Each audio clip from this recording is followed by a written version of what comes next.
Nakakabaliw ang gabing iyon, isang lihim na hindi ko malilimutan kailanman.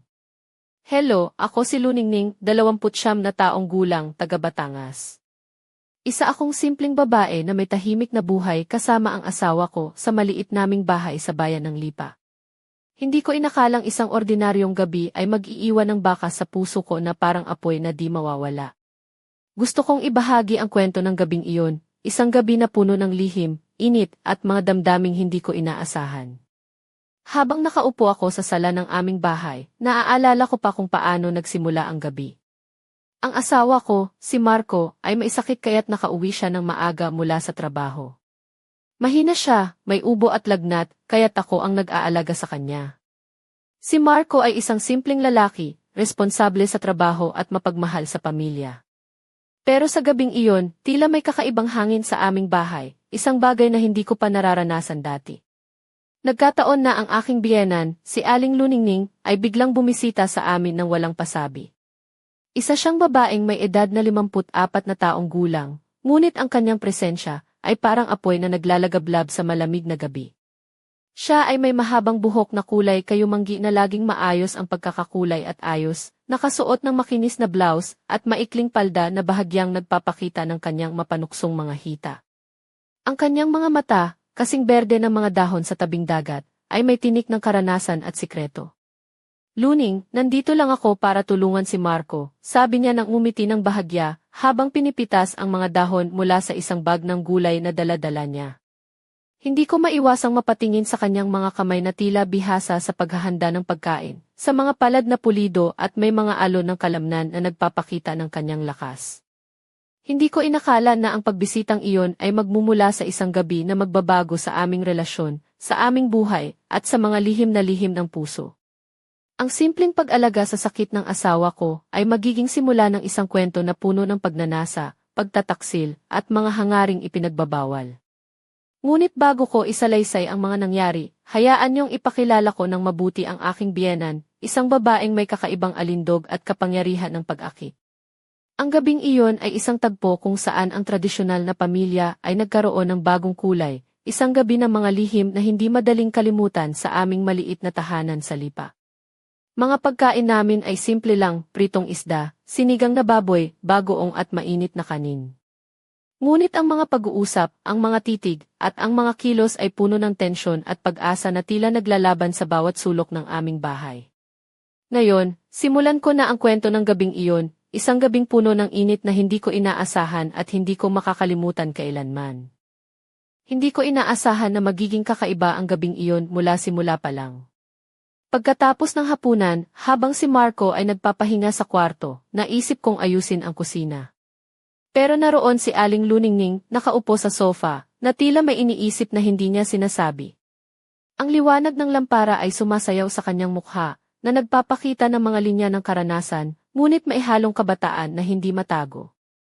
Ang kanyang maikling palda ay bahagyang nakataas, habang nakaluhod siya, nagwawalis ng sahig, at ang mga hita niya ay naglalakad sa pagitan ng mga sinag ng ilaw. Luning, gusto mo ba ng kape? Mainit pa, alok ko habang naglalakad papunta sa kanya. Nang tumingin siya sa akin, ang kanyang mga mata ay sumilay ng kakaibang ningning, parang mailihim na nakatago sa likod ng kanyang mga ngiti. Salamat, anak, sagot niya na may halong tamis at isang bahagyang pagkukunwari, na para bang may gustong ipahiwatig pero nagdadalawang isip.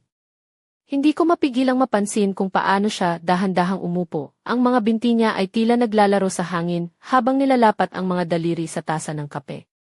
Habang nag-uusap kami tungkol sa mga simpleng bagay, ang panahon, ang kalusugan ni Marco, at ang mga gawain sa bukid, nararamdaman ko ang kakaibang tensyon sa pagitan namin. Hindi ito ang karaniwang pakiramdam na nararamdaman ko sa biyenan ko. Parang may apoy na unti-unting lumiliyab sa kanyang mga mata, isang apoy na hindi ko matukoy kung ito ba ay pag-aalala o isang lihim na pagnanasa. Minsan, habang nagsasalita siya, bahagyan niyang hinawakan ang aking braso, at ang init ng kanyang balat ay para bang dumaloy sa aking katawan. Nagulat ako sa sarili ko, ang simpleng haplos ay nagdulot ng kakaibang kilabot sa balat ko. Hindi ko alam kung ito ba ay dahil sa pagod, sakit, o may ibang dahilan. Sa mga sandaling iyon, naisip ko kung ano nga ba ang tunay na nangyayari sa pagitan namin. Bakit tila may mas malalim na koneksyon kaysa sa inaasahan ng isang normal na biyenan at manugang?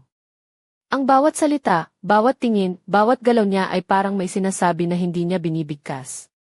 At ako, sa kabila ng pag-aalinlangan, ay nahuhulog sa kakaibang emosyon na unti-unting kumukurot sa puso ko. Hindi ko pa rin lubos na maipaliwanag ang naramdaman ko ng sandaling iyon. Parang may hangin na pumapasok sa bintana, malamig ngunit may halong init na nagpapasigla sa bawat hibla ng aking katawan. Ang gabi ay unti-unting lumalalim, ngunit sa loob ng bahay, ang bawat segundo ay tila nagiging mas matindi, mas puno ng pangako. Hindi ko pa alam kung ano ang susunod na mangyayari, pero isang bagay ang sigurado, hindi na magiging katulad ng dati ang gabing ito. May mga lihim na sisibol, mga damdaming haharapin, at mga kwentong magsisimulang isulat sa gitna ng aming tahimik na tahanan sa lipa. Bago tuluyang lumalim ang gabi, naalala ko ang dahilan kung bakit nagkaroon ng pagkakataon si Aling Luningning na bumisita ng walang pasabi. Ilang araw na ang nakalipas, nagkaroon siya ng problema sa kanilang bahay sa bayan ng Sto. Thomas, may sira raw ang tubo ng tubig kaya't wala silang maliguan at magluto ng maayos.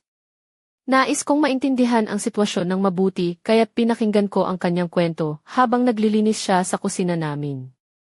Anak, alam mo, matagal ko nang naisip na kailangan ko nang magpahinga, pero hindi ko alam kung paano. Minsan, ang mga problema sa bahay ay parang mga pasanin sa puso. Hindi mo na alam kung saan sisimulan, sabi niya habang nilalapat ang mga gulay sa hiwa. Napansin ko ang pagkabagot sa kanyang tinig, ngunit may halong tapang at determinasyon. Si Aling Luningning ay isang matatag na babae. Sa kabila ng kanyang edad, siya ay aktibo pa rin sa kanilang sakahan sa probinsya, tumutulong sa mga kaibigan sa palengke, at laging may dalang ngiti sa mga mata. Ngunit sa gabing iyon, tila may bigat sa kanyang dibdib na hindi niya maipaliwanag. At sa kabila ng kanyang lakas, nananatili siyang isang ina na nagmamalasakit sa kanyang pamilya. Alam mo, anak, si Marco ay mabait at responsableng asawa. Pero minsan, napapaisip ako kung sapat ba ang ginagawa niya para sa kanya at para sa inyo. Hindi naman ako nagpupumilit, pero gusto ko lang makatulong, lalo na kapag wala si Masha. Patuloy niya, na tila nagiging mas malambing ang tinig. Masha, syempre, ang aking asawa, na palaging abala sa trabaho bilang manager sa isang kumpanya sa Lipa at madalas na lumalabas ng bayan dahil sa mga meeting at inspections. Narinig ko ang mga salitang iyon at naisip ko kung gaano kahirap ang maging asawa at ina sa ganitong sitwasyon. Si Marco ay madalas na nag-iisa kapag wala si Masha, at ako naman ay nakikita ang pagod sa kanyang mga mata. Ngunit ang pagdating ni Aling Luningning ay nagdala ng kakaibang enerhiya sa bahay, isang presensya na hindi inaasahan pero may halong init at lakas. Habang nag-uusap kami, naalala ko ang mga araw noong bata pa ako sa probinsya, ang mga gabing tahimik, ang mga kwentuhan kasama ang mga lola at ina, at ang mga lihim na hindi sinasabi pero nararamdaman sa mga titig at ngiti. Ngayon, ang mga alaala na iyon ay nagbabalik sa akin sa pinaka-hindi inaasahang paraan. Ang gabi ay patuloy na umuusad, ang ulan ay bumubuhos ng dahan-dahan sa bubong, at ang lamig ng hangin ay sumasayaw sa mga bintana. Ngunit sa loob ng bahay, ang init ng aming usapan ay lumalakas, unti-unting nagiging isang apoy na hindi ko lubos maintindihan kung paano nagsimula. Ang bawat salita ni Aling Luningning ay may dalang mensahe, at ang bawat tingin niya ay nag-iiwan ng bakas sa puso ko. Hindi ko pa rin maintindihan kung bakit ganito ang aking nararamdaman. Parang may bahagi ng aking sarili na nagigising, isang bahagi na matagal nang nakatulog at ngayon ay naglalakbay sa mga hangganan ng pagnanasa at pag-aalala. Ang gabing ito ay hindi lamang tungkol sa pag-aalaga sa sakit ni Marco, ito ay tungkol sa mga damdaming nagsisimulang sumiklab sa pagitan ng akin at ng biyenan ko. At sa bawat sandali, ang aking puso ay tila nahulog sa isang mundo na puno ng mga lihim na hindi ko pa handang harapin. Hindi ko malilimutan ang sandaling iyon nang unang nagbago ang lahat. Matapos ang aming maikling usapan, napansin kong tila may kakaibang sigla si Aling Luningning, ang biyenan ko, na hindi ko pa nakita dati. Siya ay nakasuot ng payat na blouse na may mga bulaklak na disenyo, at ang kanyang maikling palda ay dahan-dahang kumikilos sa bawat hakbang niya, na parang sinasayaw sa ritmo ng musika ng ulan sa bubong. Ang kanyang mga paa ay nakasandalyas na nagpapakita ng mahahabang mga daliri, na may pulang pedicure na kumikislap sa liwanag ng lampara. Anak, sige, pahinga ka muna dyan. Ako na ang mag-aasikaso dito, sabi niya ng may ngiti, habang tinatanggal ang kanyang jacket na may mabigat na amoy ng pabango, halimuyak ng sampagita na maihalong vanilya. Ang kanyang mga mata ay kumikislap sa dilim ng gabi, puno ng misteryo at isang lihim na hindi niya sinasabi. Habang nagluluto siya ng hapunan para kay Marco at ako, hindi ko maiwasang mapansin ang bawat kilos niya, ang paraan ng paghawak niya sa kutsilyo, ang mahinang pag-ikot ng kanyang mga balakang habang naglalakad sa kusina, ang malumanay na pagtango ng ulo habang nakikinig sa radyo. Ang kanyang katawan ay parang sining na ipininta ng panahon, hindi perpekto ngunit puno ng kagandahan at alindog. Ako naman ay nakaupo lang sa tabi, nakasuot ng maluwag na damit na gawa sa koton, medyo mamasa-masa sa pawis dahil sa init ng gabi at sa pag-aalaga kay Marco. Ang aking mga paa ay nakapwesto sa sahig, nakasuot ng tsinelas na luma na may mga pilas na. Ngunit ang aking isip ay naliligaw, palipat-lipat sa pagitan ng mga pangyayari at ng kakaibang damdamin na dumadaloy sa aking katawan. Biglang tumunog ang telepono, at ang boses ni Marco ay mahina, ngunit malambing, "Luning, salamat sa pag-aalaga. Hindi ko alam kung paano ko ito gagawin kung wala ka." Napangiti si Aling Luningning at sumagot, "Walang anuman, anak. Bahala kang magpahinga. Ako na ang bahala dito." Habang pinagmamasdan ko siya, naisip ko kung gaano siya kaalaga hindi lang kay Marco kundi pati na rin sa akin. Ngunit may isang bahagi sa akin na nag-iisip ng iba, isang bahagi na natatakot at sabik sa parehong oras. Ang kanyang presensya ay nagdudulot ng init na parang apoy sa loob ng dibdib ko, isang apoy na hindi ko maintindihan ngunit hindi ko rin mapigilan. Sa bawat sandali, unti-unting lumalapit si Aling Luningning sa akin. Ang kanyang mga mata ay naglalaman ng mga kwento ng pag-ibig, pagkabigo at mga lihim na pangarap. Hindi ko maipaliwanag kung paano, pero ang bawat tingin niya ay parang isang halik na hindi niya binibitiwan. Hindi ko alam kung paano nagsimula, ngunit bigla na lang siyang nakaupo sa tabi ko sa sofa, ang kanyang katawan ay malapit sa akin, at ang kanyang kamay ay dahan-dahang humawak sa aking braso, ang init ng kanyang balat ay dumaloy sa aking dugo. Ang puso ko ay tumibok ng mabilis, at ang mundo ay tila huminto sa pag-ikot. "Anak," bulong niya sa akin, "alam kong mahirap ang sitwasyon niyo ni Marco, lalo na kapag wala si Masha. Pero nandito ako para sa inyo. Hindi mo kailangang mag-isa." Ang kanyang tinig ay puno ng lambing at pag-aalala, ngunit may kasamang ibang damdamin, isang apoy na naglalagablab sa loob ng kanyang mga salita. Hindi ko na napigilan ang sarili ko. Ang mga kamay namin ay nagtagpo at ang kanyang mga daliri ay unti-unting pumapasok sa aking palad. Ang init ng gabi, ang amoy ng ulan sa labas, at ang halimuyak ng kanyang pabango ay nagsanib upang gawing isang sandaling puno ng pangako at lihim. Hindi ko alam kung ano ang susunod na mangyayari, ngunit sa oras na iyon, alam kong wala nang babalikan pa. Ang gabing iyon ay nagsimula bilang isang ordinaryong gabi, ngunit unti-unting naging isang kwento ng pagnanasa, lihim, at mga damdaming hindi ko inakala na mararanasan ko sa buhay ko. At habang patuloy ang ulan sa labas, ang puso kong dati tahimik ay nagsimulang mag-alab sa init ng isang lihim na apoy. Hindi ko pa rin mawari kung paano nagsimula ang lahat, pero naramdaman ko ang malambing na paghawak ni Aling Luningning sa aking kamay. Ang kanyang mga daliri ay dahan-dahang gumalaw, tila sinasabi sa akin na hindi ako nag-iisa sa mga pagsubok na hinaharap namin ni Marco. Ang hangin sa loob ng bahay ay nagiging mas mainit, mas makulimlim, at ang mga tunog ng ulan sa bubong ay parang musika na sumasabay sa tibok ng puso ko. Habang nakaupo kami sa sofa, hindi ko maiwasang mapatingin sa kanyang mukha, ang mga matang berde na puno ng damdamin, ang mga labi na bahagyang nakabuka, na parabang naghihintay ng isang lihim na halik. Ang kanyang buhok ay dahan-dahang bumagsak sa kanyang mga balikat, naglalaro sa liwanag ng lampara, at ang kanyang katawan ay nakadikit sa akin, na nagdudulot ng kakaibang init sa aking balat. "Anak, alam kong mahirap ang sitwasyon niyo ni Marco ngayon," bulong niya, ang tinig ay puno ng lambing at pag-aalala, "pero gusto kong malaman mo na nandito ako para sa inyo, para sa iyo." Hindi ko mapigilang makaramdam ng pagkabagabag sa kanyang mga salita, isang halo ng pag-asa at pag-aalinlangan. Hindi nagtagal, unti-unting bumangon si Aling Luningning mula sa sofa at dahan-dahang nilapitan ako. Ang bawat hakbang niya ay puno ng alindog at kumpiyansa, na tila isang sayaw na hindi ko maintindihan pero nais kong sundan. Ang kanyang mga mata ay nakatitig sa akin, naglalaman ng mga lihim na hindi niya sinasabi, at ang kanyang mga kamay ay yumakap sa aking balikat ng mahina ngunit matatag. Luning, wika niya, hindi mo kailangang itago ang nararamdaman mo. Lahat tayo ay may mga pagnanasa at pangangailangan. Hindi ka nag-iisa. Ang kanyang mga salita ay parang apoy na naglalagablab sa aking dibdib, na nagpapainit sa bawat hibla ng aking katawan. Hindi ko na napigilan ang sarili ko. Unti-unting nilapitan ko siya, at ang aming mga labi ay nagtagpo sa isang mahinang halik na puno ng damdamin at pangako. Ang halik ay unti-unting lumalim, ang init ng aming mga katawan ay nagsimulang magtagpo, at ang aming mga kamay ay naglakbay sa mga lihim na bahagi ng bawat isa. Habang ang gabi ay lumalalim, ang aming mga kilos ay nagiging mas matapang at mas puno ng pagnanasa.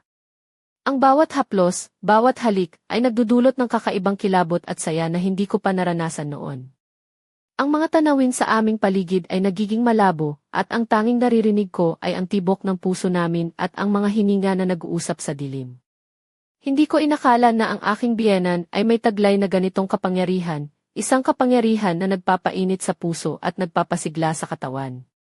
Siya ang babaeng matagal ko nang kilala bilang biyenan, ngunit sa gabing iyon, siya ay naging isang babaeng puno ng lihim at pagnanasa. Ang oras ay tila huminto at ang mundo ay naging aming sariling entablado. Ang mga damdamin na matagal nang itinatago ay nagsimulang lumabas, at ang aming mga puso ay nagtagpo sa isang kakaibang sayaw ng pag-ibig at pagnanasa. Ngunit sa kabila ng lahat, alam kong may mga pagsubok na darating, mga lihim na kailangang itago, at mga tanong na kailangang sagutin. Sa gitna ng gabi, habang kami ay naglalapit sa isa't isa, ang tanong ay nananatili hanggang saan aabot ang lihim na gabing ito. At paano ito makakaapekto sa buhay namin ni Marco, kay Masha, at sa buong pamilya? Ang sagot ay naghihintay na mabuksan, ngunit sa ngayon, ang gabi ay puno ng init, lihim, at pagnanasa na hindi ko malilimutan kailanman. Hindi ko pa rin mawari kung paano nangyari ang lahat, pero nang matapos ang aming mahaplos at halikan ni Aling Luningning, ramdam ko ang kakaibang bigat sa dibdib ko, parang may apoy na unti-unting lumalaganap sa loob ng puso ko. Hindi ko inakala na ang simpleng pagbisita niya ay magdudulot ng ganyang epekto, isang apoy na hindi ko matigil, isang lihim na hindi ko kayang itago. Habang nakaupo kami sa gilid ng sofa, naglalakad ang isip ko sa mga tanong na hindi pa nasasagot. Paano ito nangyari? Bakit ako nahulog sa ganitong sitwasyon? Ano ang mangyayari kay Marco, ang asawa ko na mahina at may sakit, na umaasa sa aming pamilya? At si Masha, ang asawa ko, na malayo ngayon sa trabaho, hindi alam ang nangyayari sa bahay. Hindi ko mapigilang maalarma at maguluhan. Parang lumalabas ang bawat emosyon ko, takot, kahihiyan, pagkasabik, at pagkamuhi sa sarili. Paano ko ito ipaliwanag? Paano ko haharapin ang mga susunod na araw? Hindi ko gustong masira ang aming pamilya, ngunit nararamdaman ko rin ang kakaibang pagnanasa na nagmumula sa biyenan ko, isang pagnanasa na tila ba hinihikayat akong sumuko sa tukso. Lumabas sa isip ko ang mga pagkakataon na nag-uusap kami ni Aling Luningning tungkol sa buhay, ang mga kwento niya ng kabataan, ang kanyang mga pangarap at pagkabigo, at ang kanyang mga payo sa akin bilang isang babae. Hindi ko inakala na ang mga simpleng usapan na iyon ay magiging simula ng isang masalimuot na relasyon na puno ng mga lihim. Habang iniisip ko ito, naalala ko rin ang mga salitang binitiwan niya, "Anak, kailangan mong alagaan ang sarili mo, lalo na kapag wala si Masha. May mga panahon na kailangan mo ng ibang suporta, hindi lang sa pisikal kundi pati sa puso." Ang mga salitang iyon ay bumabalik sa akin, parang alinggaw-ngaw ng isang matagal nang nakatagong pangangailangan. Ngunit sa kabila ng lahat, nananatili ang isang tanong, paano ko haharapin si Marco kung sakaling malaman niya ang nangyari? Paano kung malaman ni Masha na mailihim na pagnanasa sa pagitan namin? Ang takot sa posibleng pagkasira ng aming pamilya ay bumabalot sa akin, ngunit ang apoy sa puso ko ay hindi mapipigilan. Naisip ko rin ang posibilidad na maaaring malutas ang lahat ng ito sa pamamagitan ng pag-uusap, ng pagtanggap, ng pag-unawa. Ngunit alam ko rin na ang mga sugat na dulot ng pagtataksil ay mahirap pagalingin. Ang bawat hakbang na gagawin ko mula ngayon ay may dalang panganib na masaktan ang mga taong minamahal ko, pati na rin ang aking sarili. Sa kabila ng lahat ng ito, may isang bagay ang malinaw sa akin. Ang gabing iyon ay nag-iwan ng marka sa aking puso at isipan, isang marka na hindi madaling mabura. Ang lihim na apoy na sumiklab sa pagitan namin ni Aling Luningning ay naging bahagi na ng aking buhay, isang apoy na puno ng pagnanasa, takot at pag-asa. Habang pinipilit kong mag-isip ng malinaw, naramdaman ko ang paglalambing ng kanyang kamay sa aking balikat, na tila sinasabi na hindi ako nag-iisa sa laban na ito. Ngunit sa kabila ng kanyang pag-aalaga, alam ko na ang susunod na mga araw ay magiging mahirap, puno ng mga tanong, desisyon, at mga lihim na kailangang bantayan. Ang gabi ay tumatak sa akin bilang isang pagsubok, isang lihim na kailangang itago, at isang apoy na patuloy na naglalagablab sa dilim ng aming tahanan sa lipa. At sa aking puso, alam kong hindi na ito magiging tulad ng dati. Hindi ko inakala na ang gabing iyon ay magdadala ng mas malalim pang gulo sa aming buhay. Ilang araw matapos ang nangyari, habang nag-aalaga pa rin ako kay Marco, napansin kong nagiging kakaiba ang kilos ni Aling Luningning. Hindi na lang siya basta biyenan, may tila lihim siyang tinatago na nagpapasikip sa dibdib ko. Isang hapon, habang nag-aayos ako ng mga gulay sa kusina, bigla siyang pumasok, dala ang isang maliit na kahon na yari sa kahoy. Anak, sambit niya habang nakangiti, may gusto akong ibigay sa iyo. Isang alaala mula sa akin. Hindi ko alam kung ano ang nilalaman, pero naramdaman ko agad ang bigat ng sandaling iyon. Binuksan niya ang kahon at inilabas ang isang pulseras na yari sa perlas at mga maliit na bato na kumikislap sa liwanag. Ito ay regalo ko para sa iyo, upang maalala mo na hindi ka nag-iisa sa lahat ng ito, paliwanag niya. Ang kanyang mga mata ay kumikislap ng kakaibang ningning na para bang mailihim na nais iparating. Hindi ko alam kung ano ang mararamdaman ko, pasasalamat, takot o pagkalito. Ngunit nang nahawakan ko ang pulseras, parang may init na dumaloy mula rito na nagpaigting sa mga damdamin ko. Hindi ko maintindihan kung bakit, ngunit ang regalong iyon ay nagdala ng kakaibang tensyon sa aming relasyon. Hindi nagtagal, habang nag-uusap kami sa sala, bigla niyang sinabi, Luning, alam kong mahirap ang sitwasyon niyo ni Marco, lalo na kapag malayo si Masha. Pero hindi ko kayang itago pa ang nararamdaman ko para sa iyo. Ang mga salitang iyon ay parang kidlat na tumama sa akin, nagpaiinit ng dugo sa aking mga ugat. Hindi ko alam kung paano sasagutin iyon. Ang puso ko ay naguguluhan, puno ng pag-aalinlangan at takot. Ngunit sa kabila ng lahat, naramdaman ko ang kanyang mga kamay na yumakap sa akin ng mahina, ngunit matatag, parang sinasabi na hindi ako nag-iisa sa laban na ito. Ang gabing iyon ay nagsimula na parabang isang laro ng apoy at yelo, isang laro ng damdamin na hindi ko inasahan. Ang bawat salita, bawat galaw ay nagdudulot ng tensyon na nagpapalalim sa aming lihim. Ang aming mga mata ay nagsasalita ng mga bagay na hindi sinasabi, at ang aming mga puso ay naglalaban sa pagitan ng pagnanasa at takot. Habang lumalalim ang gabi, unti-unting bumagsak ang mga hadlang sa pagitan namin. Ang mga hangganan ng pagiging biyenan at manugang ay naglalaho, at ang mga damdamin ay nagiging mas matindi, mas mapuso. Ang gabi ay naging saksi sa simula ng isang kwento na puno ng mga lihim, pagtataksil, at mga damdaming hindi ko inakala na mararanasan ko. Ngunit sa kabila ng lahat, may isang bagay na malinaw, ang gabing iyon ay magbabago ng lahat. Ang aming buhay, ang aming pamilya, at ang aming mga puso ay hindi na magiging tulad ng dati. At ako, si Luningning, ay nasa gitna ng isang bagyong hindi ko pa handang harapin. Hindi ko inakala na ang simpleng regalo ni Aling Luningning ay magiging simula ng mas malalim na misteryo sa aming buhay. Pagkatapos niyang ipahayag ang kanyang nararamdaman, naging mas madalas ang kanyang pagbisita sa amin, lalo na kapag wala si Masha na laging nakaduty sa iba't ibang lungsod para sa trabaho. Sa mga pagkakataong iyon, ang aming mga pag-uusap ay nagiging mas matagal, mas malalim, at may kakaibang init na hindi ko maintindihan. Isang gabi, habang nag-uusap kami sa sala, napansin kong may kakaibang tingin siya sa akin, hindi na lamang biyenan, kundi isang babaeng puno ng lihim at pagnanasa. Anak, bulong niya, alam kong mahirap ang sitwasyon niyo ni Marco. Pero hindi mo kailangang magtiis ng mag-isa. Narito ako para sa'yo. Ang mga salitang iyon ay parang apoy na unti-unting sumisiklab sa aking dibdib. Habang kami ay nag-uusap, bigla niyang inilapit ang kanyang mukha sa akin, at ang aming mga labi ay nagtagpo sa isang halik na puno ng damdamin at pangako. Ang halik ay naging mas matindi, ang mga kamay niya ay naglakbay sa aking katawan, at ang init ng aming mga katawan ay nagtagpo sa isang malakas na alon ng pagnanasa. Hindi ko maipaliwanag ang mga emosyon na dumaloy sa akin, takot, saya, pagkabigla, at pagnanasa na nagsanib upang gawing isang gabi na hindi ko malilimutan. Ang aming lihim na relasyon ay nagiging mas komplikado, at ang bawat sandali ay puno ng tensyon at pag-asa. Ngunit sa kabila ng init ng aming pag-ibigan, alam kong may mga panganib na nagbabadya. Paano kung malaman ni Marco? Paano kung malaman ni Masha? Ang takot sa pagkasira ng aming pamilya ay bumabalot sa akin, ngunit ang apoy sa puso ko ay hindi mapipigilan. Isang araw, habang naglalakad ako sa parke sa Lipa, naisip ko ang mga pangyayaring iyon. Ang mga mata ni Aling Luningning ay patuloy na sumusunod sa akin sa aking isipan, at ang kanyang mga kamay ay patuloy na naglalakbay sa aking katawan sa mga alaala.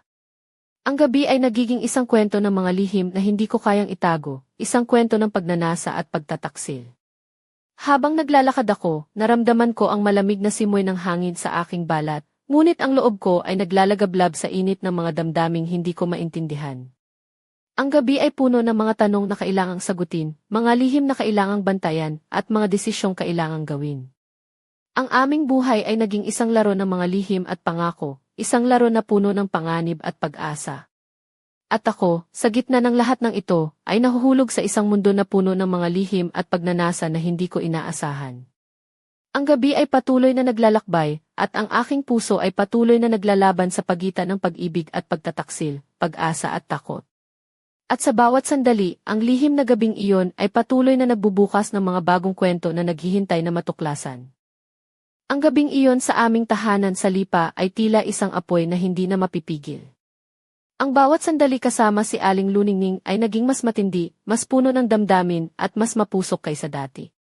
Ang init ng kanyang mga kamay sa balat ko ay parang apoy na naglalagablab sa loob ng aking dibdib, at ang kanyang mga halik ay nagdudulot ng kilabot na bumabalot sa bawat hibla ng aking katawan.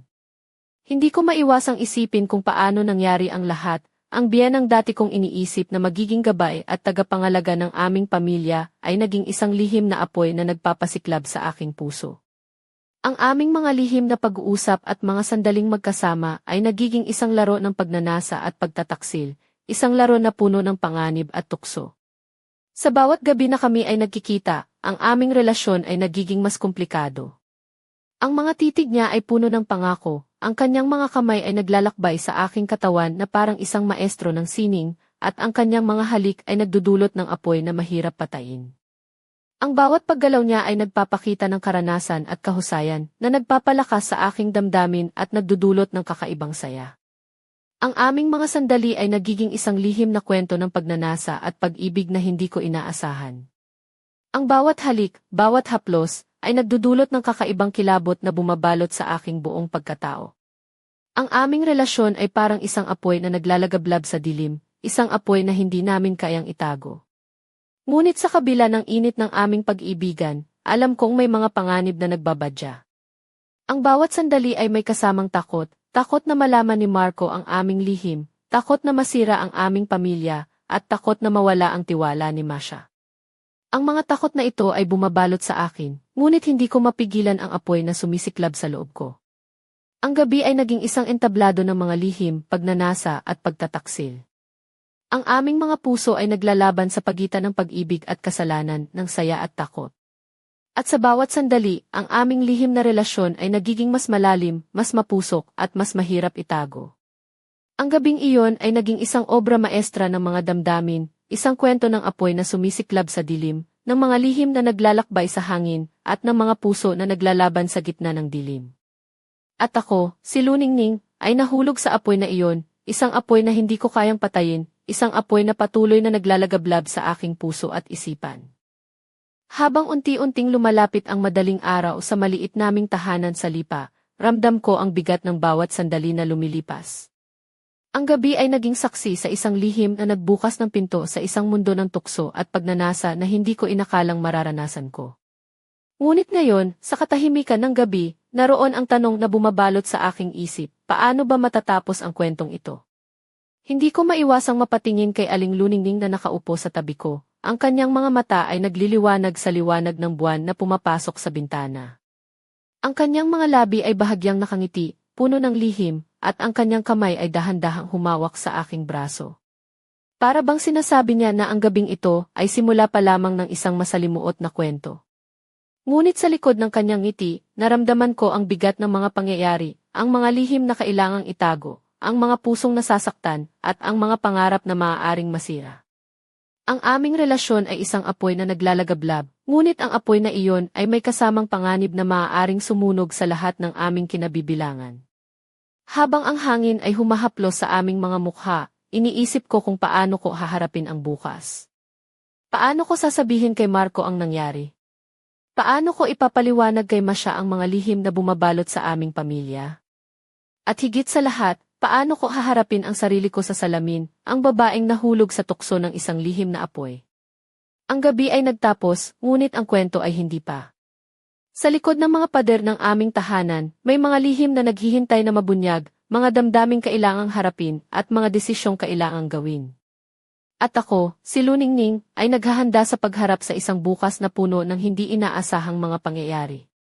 Isang lihim na apoy ang sumiklab sa gabi na iyon, isang apoy na nag-iwan ng marka sa aking puso at isipan. At habang unti-unting sumisikat ang araw sa likod ng mga bundok ng Batangas, alam kong ang aming buhay ay magbabago magpakailanman. Ngunit ang tanong ay nananatili, hanggang saan aabot ang lihim na gabing ito? At ano ang magiging kapalaran ng aming pamilya sa gitna ng apoy ng pagnanasa at pagtataksil? Ang sagot ay nasa hinaharap, isang hinaharap na puno ng mga pagsubok, lihim, at mga kwentong naghihintay na mabuksan. Hanggang sa muli, mga kaibigan. Abangan ang susunod na kabanata ng aming kwento, isang kwento ng pag-ibig, lihim, at mga pagsubok na magpapabago sa lahat.